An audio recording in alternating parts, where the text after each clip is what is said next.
Good morning students, welcome to our YouTube channel chemistry tutorial classes.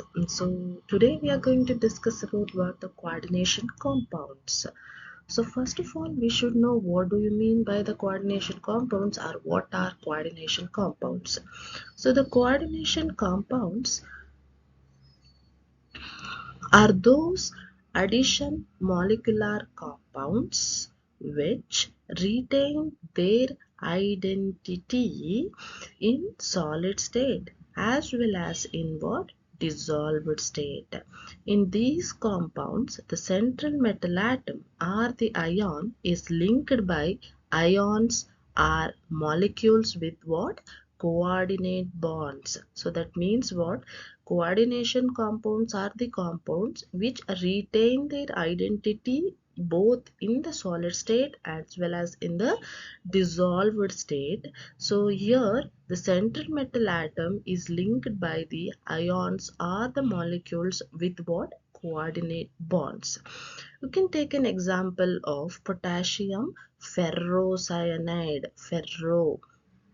So that molecular formula will be that chemical formula for this is K4FeCN6.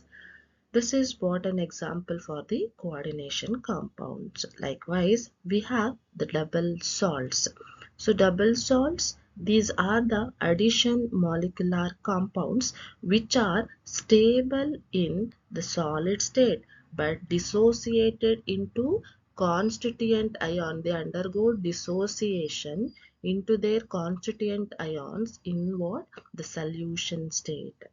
Example, you can take more salt, that is what ferrous sulfate and ammonium sulfate 6H2O. So this is what they undergo what dissociation when they dissolved in water in order to give what Fe2 plus NH4 plus and SO4 2 minus ion. So double salts will undergo dissociation when they dissolved in water, but coordination compounds they retain their identity or retain their properties both in the solid state as well as in the dissolved state. So this is what the main difference is between the coordination compounds and the double salt. So you can give this definition as an when they has defined coordination compounds, so that time you can write this one only. Okay, so we will move on to the next slide. So that an important theory in the coordination compounds is what? Werner's theory. So that we all just now we have discussed that in the last slide. So that metals, central metal ion is linked to the ions or the atoms through the coordinate bond. So here what the metal will be there in the complexes in the coordination compounds, they will exhibit two types of valencies in the formation of complexes. That was explained by what? Werner's theory. So Werner. So Werner explains metals exhibit two types of valencies in the formation of the complexes. These are primary valencies and secondary valencies. So the primary valencies corresponds to what? Oxidation number of the metal, oxidation of number of the metal, that metals are electropositive, they have always positive oxidation states. So that positive charge that was satisfied by what? Anion, that has to be satisfied by the negative charge species, that is what? Anions. So they are what? Ionizable and non-directional. So that primary valency oxidation number, that is what? Ionizable and what? Non-directional. Whereas the secondary valency that corresponds to what? Coordination number of the metal and are satisfied by the ligands. So the secondary valency means coordination number of the metal atom.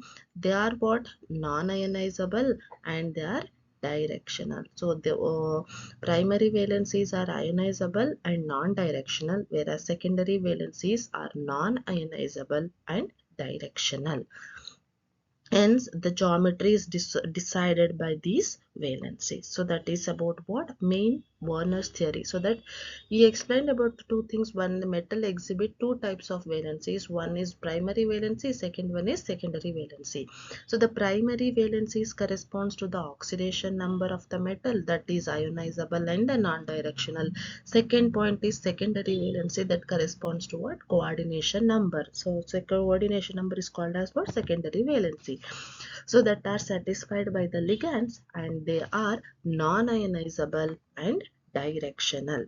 Okay, so we will move on to the next slide. So next is we need to know about some of the terminology, so in order to understand the coordination compounds in depth. So that is what complex ion or coordination entity. So that it is an electrically charged species in which the central metal atom EI or ion is surrounded by what? Number of ions are the neutral molecule. So that is called as what? Complex ion or coordination entity ಅಂತ ಕರಿತೇವೆ. So that there are two types. One is the cationic complex entity and anionic complex entity. So cation means positive charge. So the complex ion are the coordination entity that carries positive charge, and if the coordination entity carries negative charge, then it is called as what? Anionic complex entity.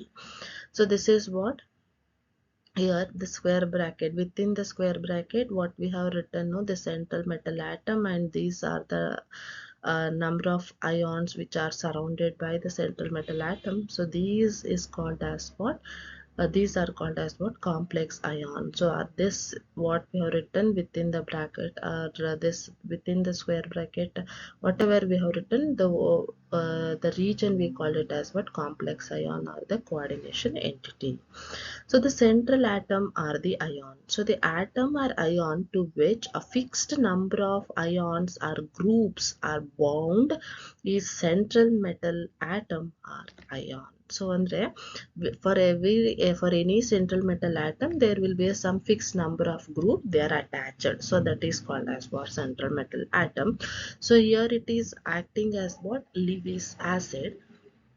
For example, you can take here NiCl2H2O4. Here metal will be what? Nickel. Nickel is a central metal atom. So this is what generally transition elements are inner transition element. That means D and F block elements are usually taken in the consideration while discussing about the central metal atom. Okay. So whatever we have written within the square bracket, that is called as what? Complex ion or the coordination entity. If the above this, the what will be the charge? That is, if it is positive, then it is cationic complex entity. It is negative, then it is anionic complex